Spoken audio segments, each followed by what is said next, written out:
Ito yung aming Punta Bara na baybayin. Short lang natin na video para makita. Pumasyal kami dito dahil nandito po yung check up ng yung mga may kunti tayong karamdaman, so may libreng check up yung sa barangay, kaya pumunta ako dito.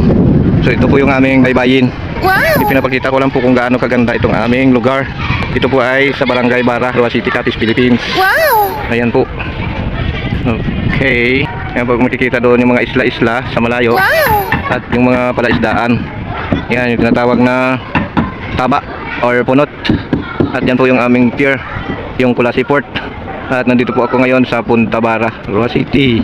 Ayan po, at yan po yung aming doon ako nagpa-check up. Ayan. Alright. Okay. At pauwi na po kami. Tapos na po yung aking check up.